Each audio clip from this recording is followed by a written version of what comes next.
Hello. I'm in the worst place I've ever been, mentally, financially, and in terms of my dietary choices. But RS Homework does not care about that, and we've got 2 overdue, so let's fucking go, laddie!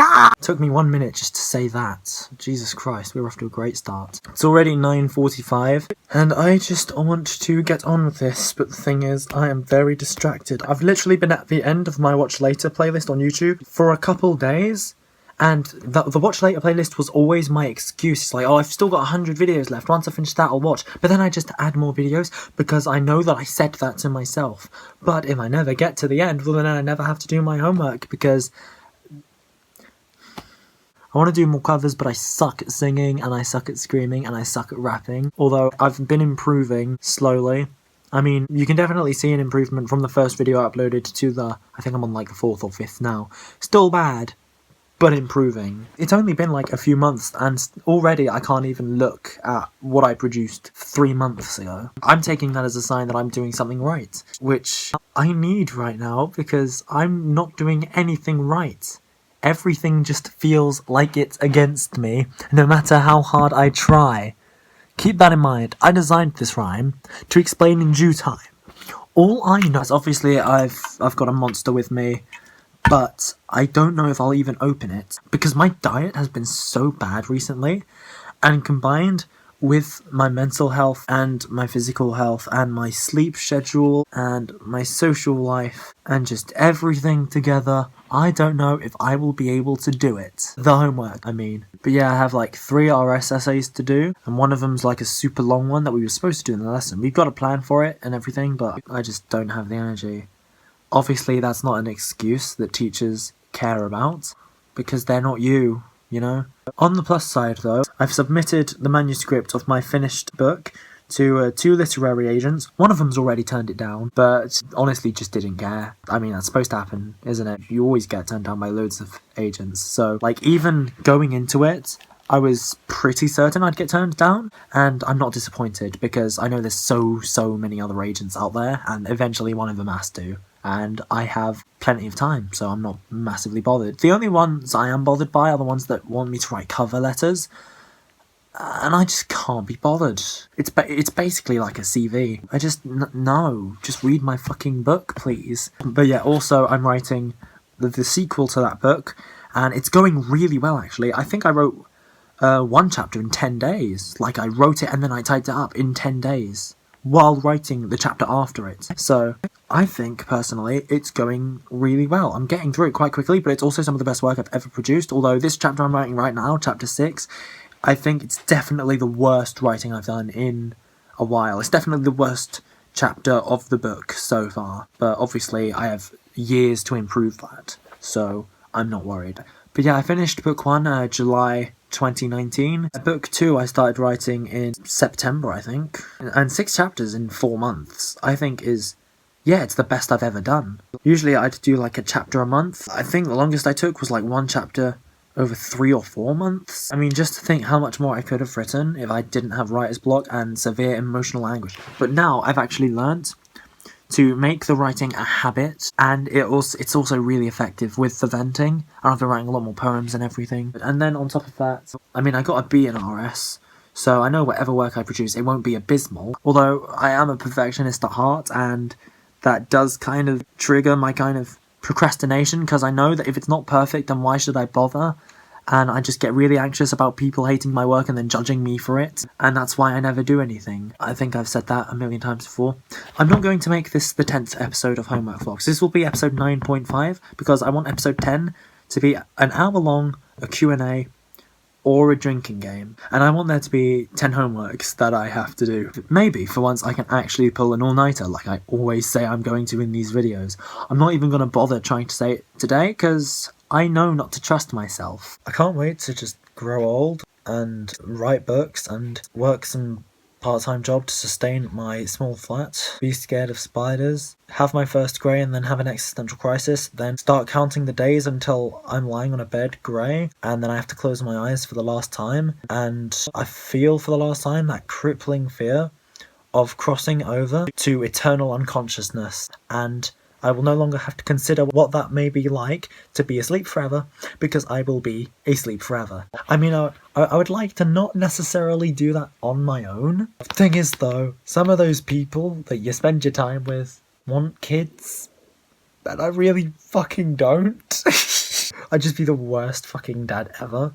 And also, I really don't want to pass on any of these genes. Because, like, I want my future kid, who probably won't exist, to be happy. So if I do have a kid, which I really, really don't want to do, I will adopt. Still haven't started the homework yet, and it's 10:30. Hello, it is a month later.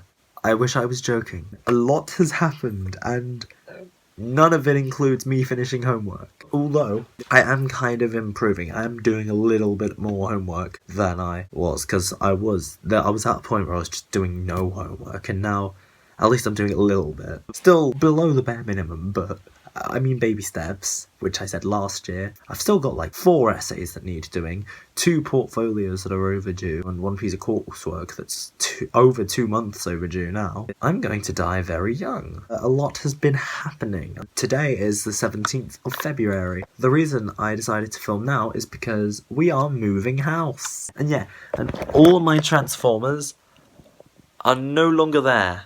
They're gone. They've all been put into a box and forgotten forever, just like my past relationship. For the majority of November, I had a boyfriend, which I'm sure year 8 me is absolutely terrified by, because he was super insecure about all those people calling him gay. And then we split up at the beginning of December, and then a week later I rebounded. We split up on the 18th of January, which is literally barely a month ago. I became a bit of a pariah for a bit. Kind of wanted to die. Weeks later, some stuff kind of falls into place, I guess, and I'm back with the boyfriend. And we had a really nice Valentine's Day. That was super cute. He got me some rings, and I feel absolutely fabulous in them. I finished chapter 7 of my book. Well, I'm typing it up now. One last thing. I'd always been really set on just going to a GP and finding out what was wrong with me, what was wrong with my head. Was it ADHD, Asperger's, anxiety, depression, fucking bipolar disorder, whatever. I wanted to know what it was. I wanted to have some sort of label so it was just easier to identify. Like, it was easier to talk about. I could just say, oh hey, I've got this, and then because I have got this, I know more effectively how to treat it. And so I went, and I've been given a prescription. It's a very low dose right now, but just like a starter kind of thing, for citalopram, which is an antidepressant, but they're also hoping it will help with my anxiety, which is confusing to me because I was looking up side effects of citalopram online, and one of the side effects apparently is anxiety. So I'm not entirely sure how that's supposed to work, but I'll go along with it for now. I was kind of hoping that I'd get the ADHD, Asperger's stuff sorted out. I'm still not sure if I have it because I wasn't actually given a formal diagnosis. I would have rather that was addressed first, but according to the doctor, my mental health he thought was more important than my education, which I think the education industry would beg to differ, but sure. I'm so annoyed that I can't just say for certainty, oh yeah, I've got this. Well, I would like to get that aspect of me sorted out first, because that's the bit that's most detrimental to me socially and emotionally. And also, ADHD is a springboard for a whole load of other mental illnesses, and they suspect that's where the anxiety and the depression came from. Well, the depression might have been, well, not hereditary, but my family has a very long line of depression, so I was a lot more susceptible to it, which is hilariously great and wonderful. I'm so happy to be blessed with this genetic gift of being susceptible to being sad. That's wonderful. Okay, so this might be one of the last nights I ever spend in this room. So there's my stack of boxed Transformers, and there's the street light that has helped me get to sleep so many times and is one of my favourite sights in the entire planet, especially when it's raining. I won't have the luxury of a street light view because we're moving into a bungalow, but I get a nice view of the gardens, so I don't mind.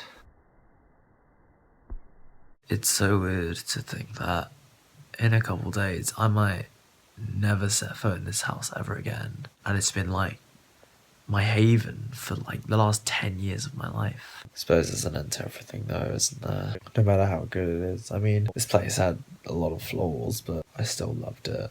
I really don't know how to say goodbye to it. How to really convey or express how important and impactful this place is to me, or everything that's happened here, my entire life, like all of my development as a human has been in this room, and I'll never set foot in it ever again. Is it like dying? Or is it like starting a new life? Because I remember last year, actually, last February, I reinvented myself, which isn't true at all. I started doing my hair up, and I thought that made me a completely different person. I took it as a symbol of, right, this is where my life starts looking up. It really fucking didn't. But I mean, a man could dream, and so could mediocre, insecure teenage boys. Oh, I could have said fluorescent adolescents. God damn it. Maybe things are looking up right now. I'm not entirely sure. Stuff that was good is now bad, and I want to improve that. But stuff that was bad is now good. And it's some of the greatest good ever. I mean, if this was utilitarianism, this would be like the golden mean of utilitarianism. That's virtue ethics. It's still a bit messy. This table is where I've eaten 99% of all of the crap I've ever eaten in my life. All of this is very meaningful to me. There's a massive sentimental value to everything here and its placement. It's weird being in this position, looking at these blank walls and trying to say what they mean to me. It doesn't even feel like a real experience. I don't feel like I'm in me right now, but I do feel like I'm in me, and I'm acutely aware of that, and it's really weird. I don't have any idea what my brain's doing to me right now. Ah, that street light, especially when it's raining, it's so beautiful. I put the blinds up just so I can see it a bit better tonight. Okay, so these are the last few hours I will ever spend in this house. As you can see, the acranial wall flag is not here, so why don't I shift to something more interesting like my transform... like this wall right here. Now everything's all packed up. I got nothing but empty shelves. Oh, well, there's a TV and a PS3 there, and there's some stuff boxed up, and that's it. And it's really weird. But yeah, just updating. And maybe the next time I film this, I'll be in the next house. And I guess goodbye to this one. It was a nice house. Hello. It's been a couple weeks in the new house, and I'm very comfortable with it. A bit cold. We got wooden floors.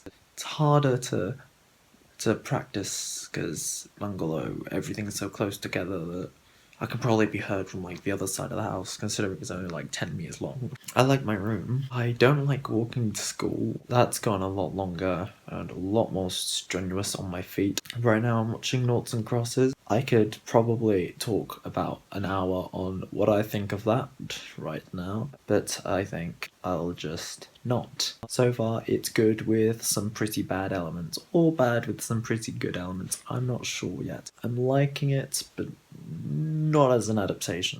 I'm still not really sure if it's living up to my expectations, or what my expectations even were. Hello, it's me in quarantine 3 months later, because I forgot to film an outro for some reason. So yeah, I enjoy the new house. The citalopram didn't do shit, and I never got better with my homework. But yeah, thank you for watching this video with a lot of emotions, most of which I edited out because I wasn't comfortable with people watching too much or me giving away too much. Either way, thanks for watching. If you liked it, like it, and if you subscribe, then the algorithm's still going to bury me. So I say bye. This can of deodorant says bye. My Transformers display, which is now custom painted, says bye, and I shall see your bitch ass in the next episode. Bye bye.